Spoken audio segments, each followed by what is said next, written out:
Hi everyone, Sarah Martin here from Pilates Glow, and I wanted to bring you through what a classical reformer looks like in a classical Pilates studio.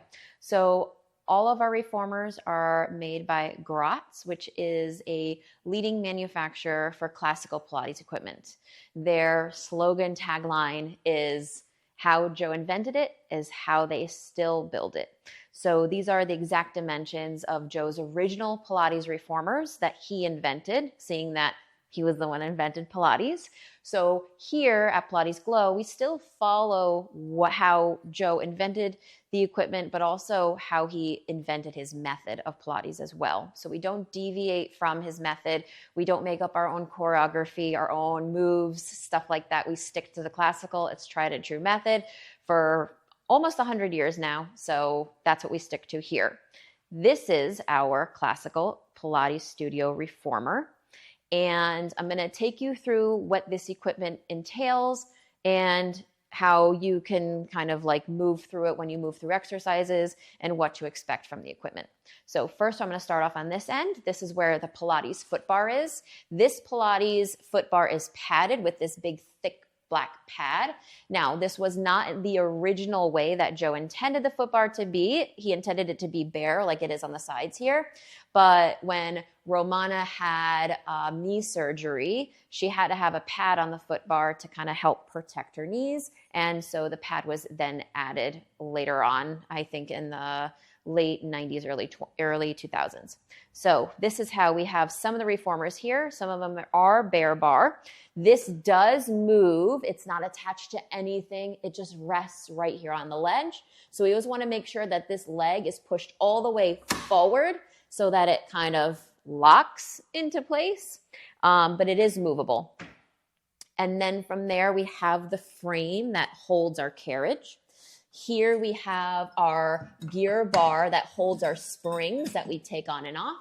This is the carriage. This is the thing that you'll be sitting on, standing on, laying down on, and this moves. It has wheels underneath. It has 8 wheels on the sides and on the bottom. Altogether, there's 8 so that it tracks evenly and it's not shifting at all.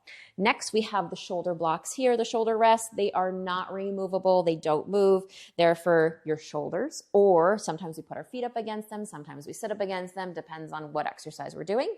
Then we have the headrest here. It does move up and down. There is this little wood block that moves out of the way so that we can either put the headrest up or we can put the headrest down. Next, we have the handles that are connected to our straps. So if we're doing arm exercises, the handles and the straps connected to the carriage will move the carriage in and out against the spring tension. Then all the way over here in the back, we have our long/short box along with our bar that we use for our short box series exercises. And then we have our leg straps, which if we're doing leg circles and frogs, I'm going to show you really quick how to set up for your leg circles and frogs if you come into a beginner class or if you're a teacher looking to know how to set this up. You're going to take your straps on one arm. So I'm a righty, so I will take the straps onto my left hand.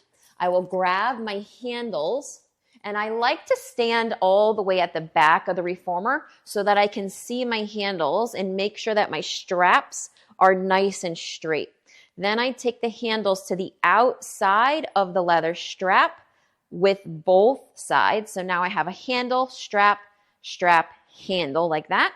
And then I take those into my left hand as well so that I have my right hand to actually hook on the straps. I take one of the black straps, I weave it through one strap and handle, and then I clip it on.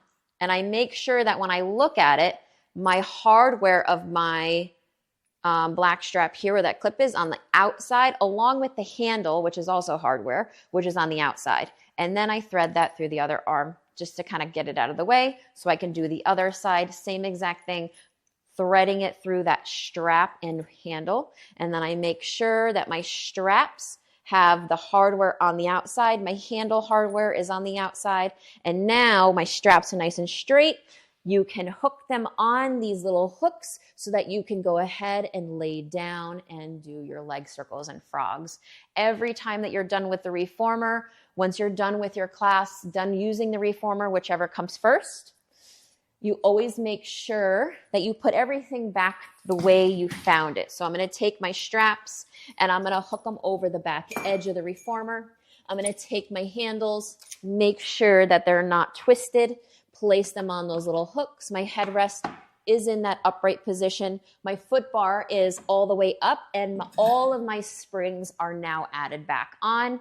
And then to wipe it down, to clean it off, we always grab a towel and spray. We never spray the equipment. We only always spray the towel. So I'm going to take my towel, spray it down like crazy, and then I'm done with the spray. You can wipe everything down from head to toe on your equipment, even wiping the wood frame a little. Sometimes we get a little sweaty over there.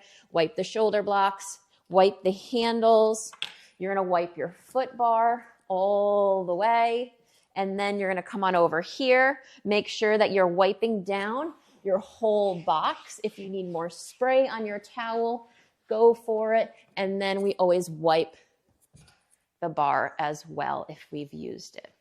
And then from there, I put everything back. I'm going to put my spray and my towel back. And that is the reformer.